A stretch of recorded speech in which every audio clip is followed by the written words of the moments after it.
हा खूप important point आहे, खूप important. Equals to minus of dv by dx. मुलांना याचं निगेटिव्ह साईनचं मिनिंग ना बोर्डच्या परीक्षेला विचारतात आणि मुलं अशी लिहितात electric field and potential are in opposite direction. लिहितात मुलं हे. अरे इलेक्ट्रिक पोटेन्शियलला डायरेक्शनच नाहीये, मग ते एकमेकांना अपोजिट डायरेक्शन मध्ये कसे असतील? नाही ना, हो ना. ठीक आहे. सो मुलांचं असं म्हणणं असतं की ह्या दोघांचं अपोजिट डिरेक्शन आहे ना म्हणून मायनस साईन येतं. म्हणजे ही एकच स्पेशल केस आहे. बाकीच्या प्रत्येक केसमध्ये म्हणजे सपोज मी एखादा हा फॉर्म्युला लिहिला, ऐका रे, फिजिक्स ऍक्च्युअल मध्ये फार इंटरेस्टिंग आहे, तुम्ही त्याला गोंधळ करता म्हणजे तुम्ही लक्षात ठेवत नाही कन्सेप्ट प्रॉपर.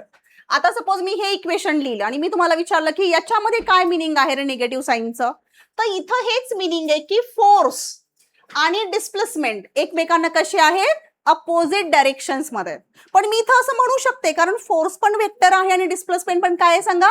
वेक्टर आहे. So in this formula negative sign indicates that force and displacement are in opposite direction. किंवा मी एखादं इक्वेशन असं लिहिलं W इक्वल्स टू, सपोज एखाद्या डेरिव्हेशन मध्ये असं लिहिलं, लिहावं लागतं आपल्याला, असं डेरिव्हेशन मध्ये तुमच्या लक्षात येईल. तर इथं पण या निगेटिव्ह साईनचं, सॉरी W बार झाला माझ्याकडून, W वर्क आहे, वर्क स्केलर आहे ना. So W equals to minus F bar into dx bar. तर W ला तर डिरेक्शन नाही आहे, वर्कला डिरेक्शन आहे का? नाही. तर याच्यामध्ये निगेटिव्ह साईनचं मिनिंग पण पुन्हा तेच आहे, फोर्स आणि डिस्प्लेसमेंट एकमेकांना कसे आहेत? अपोजिट डायरेक्शन्स मध्ये आहेत, अपोजिट आहेत, म्हणून ते मायनस साईन तिथे आलेलं असतं त्या केसमध्ये. प्रत्येक वेळीच येईल असं काही नाही, प्रत्येक वेळीच येईल असं काही नाहीये. आपण फॉर्म्युला असाही लिहितो ना, विथ प्लस साईन पण लिहितो. हे पॉझिटिव्ह वर्क आहे. हे कुठलं वर्क आहे? निगेटिव्ह वर्क आहे. वर्क पॉझिटिव्ह पण असतं, वर्क निगेटिव्ह पण असतं, वर्क झिरो पण असतं. आता तुम्ही आता बसलाय, सपोज माझं लेक्चर सुरू झालंय, आपण तासभर बसलोय, राईट? तर तुम्ही किती वर्क केलं रे? झिरो. तुम्ही डिस्प्लेसच नाही झाला ना. तुम्ही भले एका जागेवरती 5 तास अभ्यासाला बसा, 5 तास एकाच जागेवर तुम्ही अभ्यास केला, किती वर्क झालं रे? झिरो वर्क झालं. सपोज तुम्ही एखादं काहीतरी डोक्यावरती एखादं हेवी वस्तू घेऊन चाललाय, लगेच एखादी बॅग आहे तुमच्या डोक्यावरती आणि तुम्ही चाललाय, घेऊन चाललाय, तर डिपेंड करतं वर्क कोणाचं विचारलंय. बॅगने किती वर्क केलं रे? झिरो, बरोबर ना. सो आहे तुम्हाला हे पॉझिटिव्ह वर्क आहे, निगेटिव्ह वर्क आहे, झिरो वर्क आहे तुम्हाला. ते वर्क एनर्जी पॉवर मध्ये ते येणार, पूर्ण जे काही कन्सेप्ट आहे ती 11th मध्येच आहे. सो वर्क पॉझिटिव्ह पण असतं, वर्क निगेटिव्ह पण असतं. इथं फोर्स आणि डिस्प्लेसमेंट मध्ये किती डायरेक्शन कसे आहेत एकमेकांना? पॅरलल आहेत. आणि इथे फोर्स आणि डिस्प्लेसमेंट एकमेकांना कसे आहेत? अँटी पॅरलल, म्हणजे अपोजिट डिरेक्शन्स मध्ये आहेत. कळतंय? सो या दोघांचं कंपॅरिझन याशी होत नाही. मुलं त्यांचं कंपॅरिझन इकडे करतात आणि बोलतात की इलेक्ट्रिक फील्ड आणि इलेक्ट्रिक पोटेन्शियल कसं आहे? अपोजिट डिरेक्शन मध्ये आहे. ते रॉंग आहे. याच्यामधल्या निगेटिव्ह साईनचं मिनिंग असतं जसं तुम्ही इलेक्ट्रिक फील्डच्या बाजूला जाल, इलेक्ट्रिक पोटेन्शियल काय होणार आहे? कमी होणार आहे. असे क्वेश्चन्स असतात एंट्रन्स मध्ये. मग तुम्हाला फक्त ती कन्सेप्ट लक्षात ठेवायची आहे. कळालं? सो हा फॉर्म्युला आहे. मग जर मी याचा स्लोप काढला, स्लोप, तर या ग्राफचा स्लोप काय असणार रे? डीव्ही बाय डीएक्सच राहणार ना. आणि याचा जो निगेटिव्ह असणार, निगेटिव्ह, ती व्हॅल्यू कोणाची असणार आहे? इलेक्ट्रिक फील्डची असणार आहे. असे नंबर ऑफ ग्राफ्स आहेत तुमच्याकडे. म्हणजे एक ग्राफ असा पण आहे, एक ग्राफ बघा अजून काढते, हे equals to minus dv by dx असा होता ना. हा एक सपोज ग्राफ मी असा काढला, फ्लक्स वर्सेस टाइम असा एक ग्राफ असतो, फ्लक्स. तर या जो ग्राफचा स्लोप आहे ना तो असा असतो, d phi by d t. तुम्हाला स्ट्रक्चर कळालं का रे मी स्लोप कसा लिहितीये? जी वाय वरती क्वांटिटी प्लॉट केली आहे तिचा change. D phi means change in flux. D phi means what? Change in flux. And d t means what? Change in time. ती लिहायची पद्धत आहे. स्मॉल चेंज असेल ना तर डिफरन्शिएशन वापरतात. बघा रे, जर स्मॉल चेंज असेल तर डिफरन्शिएशन वापरतात आणि जर थोडा मोठा चेंज असेल ना तर मग इंटिग्रेशन फॉलो करतात. तुम्ही फक्त एवढं लक्षात ठेवा, ग्राफचा स्लोप कसा लिहायचा. आणि हे ई म्हणजे काय आहे? ईएमएफ. ईएमएफ म्हणजे व्होल्टेजच आहे, व्होल्टेजच आहे. सो मल्टिपल टाइम्स तुम्हाला डिफरन्शिएशन लागणार आहे.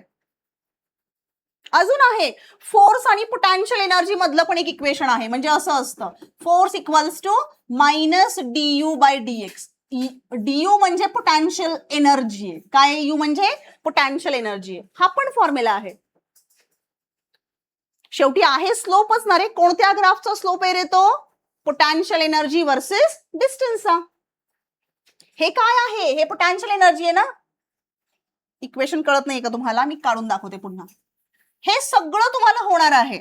मग तुम्हाला ती अॅनॉलॉजी कळाली पाहिजे की कधी काय वापरायचंय. हे असं असतं minus d U upon dx. आता पोटॅन्शियल एनर्जी स्केलार आहे, ती काही व्हेक्टर नसते. पोटॅन्शियल एनर्जी काय आहे? एनर्जी स्केलार आहे ना. सो पोटॅन्शियल एनर्जी काय असणार आहे? स्केलार असणार आहे. ठीक आहे. सो याच्यामध्ये यू पोटॅन्शियल एनर्जी आहे. मग जर तुम्ही potential energy versus x, x म्हणजे तुमचं डिस्प्लेसमेंट और पोझिशन, त्याचा जर ग्राफ काढला आणि मी विचारलं की याचा स्लोप काय असेल, तर याचा स्लोप काय असणार रे? फोर्स. याचा स्लोप काय असणार आहे? फोर्स. हे सगळं तुम्हाला कोणत्या ना कोणत्या चॅप्टर मध्ये होणार आहे. सो डिफरन्शिएशनचं मिनिंग काय असतं? Slope of the graph. कळालं? अरे कळालं का? डिफरन्शिएशनचं मिनिंग काय असतं? Slope of the graph. म्हणजे हाच सपोज क्वेश्चन आहे आणि इथे मी तुम्हाला व्हॅल्यू दिली आहे काहीतरी 30 डिग्री. तुम्ही फोर्स काढू शकता ना? काढू शकता ना? अरे बरोबर की नाही? फोर्स जो आहे, आता याचा मी काय काढणार डायरेक्टली? स्लोप. स्लोप काय सांगा? DU by dx. या ग्राफचा स्लोप काय आहे? DU by dx. हेच आहे ना. आणि काय असेल रे? टॅन ऑफ थिटा म्हणजेच किती? Tan of 30. आणि टॅन 30 किती असतो बोला? 1/√3 न्यूटन. आणि विथ निगेटिव्ह साइन. ऑप्शन मध्ये निगेटिव्ह साइन असेल तर मायनस येणार. ऑप्शन मध्ये जर निगेटिव्ह साइन नसेल तर डिरेक्टली काय व्हॅल्यू येणार? 1/√3. कळालं? ठीक आहे. आता न्यूमेरिकल वाईज कसे क्वेश्चन्स विचारतात बघा. झालं असेल हे. आता न्यूमेरिकल्स मध्ये कसे क्वेश्चन्स असतात? फॉर एक्झाम्पल ते असं म्हणतील की if phi equals to 3t square plus 2t minus 3 आणि बोलतील find EMF. EMF means electromotive force. EMF म्हणजे काय? Electromotive force. ऍक्च्युली नावामध्ये फोर्स आहे पण हा फोर्स नाही. ऍक्च्युली ही एनर्जी आहे. ही काय आहे? एनर्जी आहे. हे कोण सप्लाय करतं? तर ईएमएफ सोर्स म्हणजे आपला जो टॉर्च असतो ना, टॉर्च मध्ये आपण बॅटरी सेल वापरतो बघा, सेल वापरतो, ते झालं ईएमएफ सोर्स. तो सेल ईएमएफ देतो. त्या सेलवरती मेन्शन्ड असतं. कधी आणलाय का ड्राय सेल विकत? बॅटरी मधला, टॉर्च मधला सेल, त्याच्यावरती प्रिंट केलेलं असं बघा, E इक्वल्स टू 1.5 वोल्ट. तुम्ही जर बघितलं असेल तर ई ची व्हॅल्यू मेन्शन्ड असते. किती असते? 1.5 वोल्ट असते. आणि सेल संपला म्हणजे काय? तर ही एनर्जी संपली. ऐका रे, नावात फोर्स आहे पण ऍक्च्युअल मध्ये ही काय आहे? एनर्जी आहे. पण जर मी युनिट वाईज, कन्सेप्ट वाईज बघायला गेलं तर हे व्होल्टेज आहे. याची डेफिनेशन अशी असते, amount of energy supplied by the cell or a source. म्हणजे ही एनर्जी देतो, तो सेल एनर्जी देतो. त्याचं काम काय असतं? इलेक्ट्रॉन्सला कंटिन्युअसली मुव्हिंग ठेवायचं काम असतं. ठीक आहे. हे आहे तुम्हाला, हे तुम्हाला आहे करंट इलेक्ट्रिसिटी मध्ये. सो एकमेव ही फिजिकल क्वांटिटी आहे की नावामध्ये फोर्स आहे पण ऍक्च्युअल मध्ये डेफिनेशन मध्ये एनर्जी आहे. पण टर्म काय आहे? ही व्होल्टेज. टर्म काय आहे? ही व्होल्टेज. कळालं? सो तुम्ही काढू शकता. ई चा फॉर्म्युला काय असतो बोला? d∅dt.